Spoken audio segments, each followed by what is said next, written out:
কি বলবে? কি বলবো, ভারী লাগছে খুব। কে বলেছে রাজ্যে শিল্প নেই? রেপ শিল্প চলছে, প্ল্যানিং করে মার্ডার, রেপ, তারপরে ভয় দেখিয়ে টাকা দিয়ে কোনোভাবে মুখ বন্ধ করা, ধামাচাপা দেওয়া, বিচার না দেওয়া। তামান্না, অভয়া দুজনেই আজকে থাকতো, দুজনেই ডাক্তার হতে পারতো, আমরা তাকে হারিয়েছি।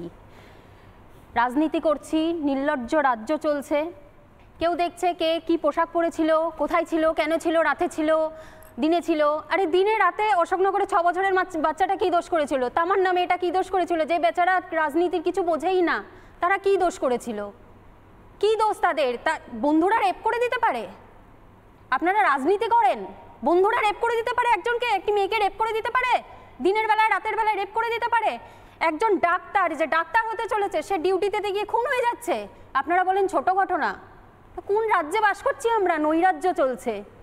কে বলেছে শিল্প নেই? রেপ শিল্প চলছে, রমরমিয়ে চলছে, কালো অধ্যায় চলছে এই রাজ্যে, নির্লজ্জতা চলছে, নৈরাজ্য চলছে। কিন্তু এরপরেও তো মমতা বন্দ্যোপাধ্যায় বলবেন সমস্ত কিছু কুৎসা, দেখো আমরা জিতে গেলাম, ভিক্টরি সাইন দেখে বলবেন যে দেখো দেখো দেখো সব ভুল, সব মিথ্যে। কিন্তু আমি এখানে বলছি জিতবো এখন বলছে ঠিকই, কিন্তু আমি মহাভারতে, আমি গীতায় বিশ্বাসী, আমি বেদ বেদান্ত পড়েছি, আমি এইটা বলে রাখলাম। আমি অ্যাস্ট্রোলজার নই, আজকে বলে রাখছি।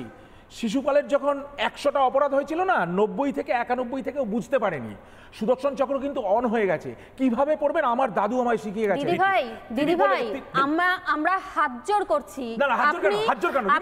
আপনি মাটি মানুষের সরকার করেছেন, আপনার কাছে আমাদের সমস্ত মেয়েদের থেকে অনুরোধ, কোন রাজনীতি বুঝি না, ধর্ম বুঝি না, দিন রাত কি পোশাক পরেছিল বুঝি না, কিচ্ছু বুঝি না। আপনি আমাদেরকে রক্ষা করুন।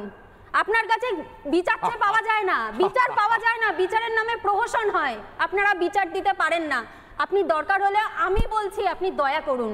এই বিলাপ নেওয়া যাচ্ছে না। এই যে তামান্নার মা কাঁদছে, অভয়ের মা কাঁদছে, অভয়া নাম নিতে হচ্ছে, বেচারির নামটা আজকে নেওয়া যাচ্ছে না। আজকে ডক্টরস ডেতে তার সম্বর্ধনা পাওয়ার কথা, তার হাতে পেন ওঠার কথা, গোলাপ ওঠার কথা, মিষ্টি ওঠার কথা, তার হাতে কিচ্ছু নেই। আমরা তার নামটা অবধি নিতে পারছি না। এখানে বসে লোকজনগুলোর, আমাদের মানুষের গলা ভারী হয়ে আসছে, চোখে জল আসছে। এই বিলাপ নেওয়া যাচ্ছে না। রামায়ণ, মহাভারত, ইতিহাস সাক্ষী দিদি ভাই, নারীর কণ্ঠরোধ করলে, নারীকে অপমান লাঞ্ছনা করলে সেই সাম্রাজ্য টেকে না।